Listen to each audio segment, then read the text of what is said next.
Imaginein mo, meron kang sariling farm, sariwang kinakain, at malayo sa buhay syudad. Nasa 30s na ako nung na-realize ko na dapat ayusin ko na yung buhay ko. Nasabi nila, life starts at 30s. Sabi ko naman, life starts when we wake up. Ako si Jeffy Narale, isang creative late bloomer, at ito ang Life of a Creative Late Bloomer. Minsan ba sa buhay mo na-realize mo na gusto mo magkaroon ng farm? Kung oo, edi same tayo. Ako si Jeffy Narale at pupunta tayo ngayon sa farm nila Kuya Kim Basyo. Ang farm nila Kuya Kim Basyo ay located sa Barangay Kimdeng dito sa San Vicente, Palawan. More or less 30 minutes ang biyahe papuntang farm galing dito sa poblasyon San Vicente, Palawan. At ang farm nila ay unahan lang ng ginagawang Mega World. At ang mismong daraanan sa farm ay sa construction site ng Mega World. At tatagos tayo sa lupa ng mga nitibo dito. At kung nagbabalak ka na magkaroon ng farm lot, ideal ang Barangay Kimdeng dito sa San Vicente, Palawan. Malayo sa ingay ng syudad at payapa pa. At kung problema mo naman ang tubig, malapit lang naman yung bayan. At kung problema mo ang kuryente, pwede ka naman magkaroon ng solar habang inaantay na makapitan ng kuryente dito. At nandito na tayo ngayon sa mismong farm nila Kuya Kim Basyo. Dahil nagkaroon ako ng experiences na makapunta dito, ay naisip ko din na one day magkaroon din ako ng sarili kong farm. At sabi nga nila, through experiences, naayos mo yung sarili mo at nakikilala mo yung sarili mo. Bilang late bloomer, late ko na talaga nalaman na masarap palang ganitong buhay. Magkaroon ng farm, magtanim ng sarili mong pagkain, at mamuhay ng payapa. Halos lahat naman natin nagkikrave ng ganong buhay. Parang ang sarap lang kasi. Gigising ka sa umaga, tapos mag-iigib ka ng tubig, magdilig-dilig ka ng mga halaman at mga prutas, mga gulay. At para sa almusal mo, hindi ka na magpapalayo.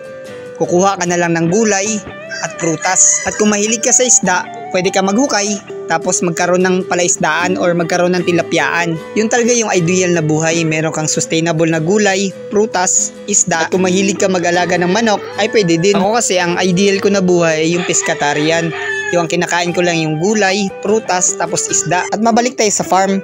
Kung makikita nyo dyan, yung may semento at may gulong, ang tanim na yan ay tinatawag na dragon fruit. Prutas yun siya na violet, tapos yung balat niya parang kaliskis ng dragon, kaya siguro dragon fruit ang pangalan. At ngayon, nagpiprepare na kami ng aming almusal. Bumili si Kuya Kim ng karne sa palengke kasi yung katiwala niya dito na si June ay sawang-sawa na sa isda. At ang isda dito ay tubig tabang at tinatawag na papait. At binibiro ko nga si Kuya Kim, ang pait na nga ng buhay, ang ulamin pa talaga namin ay papait. Buti may karne para mabago naman yung panlasa. Pero ako, hindi ako kumakain ng karning baboy. Mga isda lang ako, gulay, mga limasag, mga manok. Pero papunta na rin ako sa pescatarian na wala na talagang karne. Hindi lang karne ang dala namin, kundi alimango din. Ang sarap din kasi mag food trip ng seafood sa bundok. Ngayon, titingnan natin yung ilog dito sa farm nila Kuya Kim. Merong part dito na malalim na pwede nating liguan mamaya. Hindi rin sobrang lalim pero pwede nang liguan hanggang tuhod siguro. At napaisip ko, ang sarap talaga magkaroon ng farm na merong ilog. Imaginein mo daily life mo, meron kang farm, meron kang gulay,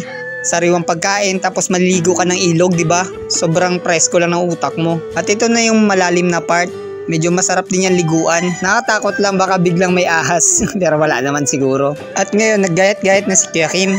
At ako naman, titikim lang kung gaano kasariwa yung okra dito. Malalaman mo na sariwa ang isang gulay kapag matamis-tamis pa siya. Same din yun sa mga bagong huling isda sa dagat.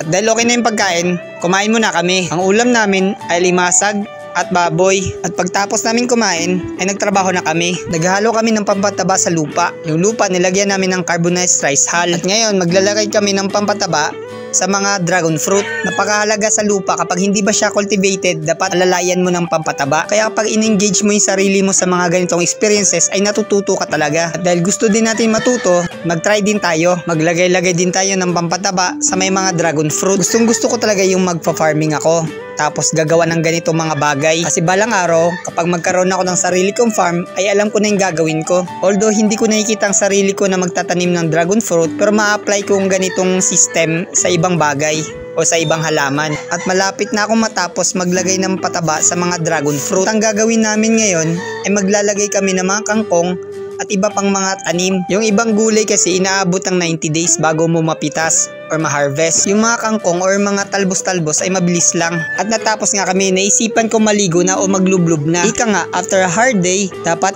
ipamper mo yung sarili mo. Ilublob mo yung sarili mo sa malamig na tubig. Ang sarap lang ng ganitong experience. Ang dami ko ang realization sa biyahe na ito. Bilang late bloomer, hindi pa late para magkaroon ako ng sarili kong farm. At yun lang sa aking vlog. Ako ulit, Yung 30s na bago pa lang nagising na dapat ayusin yung buhay niya.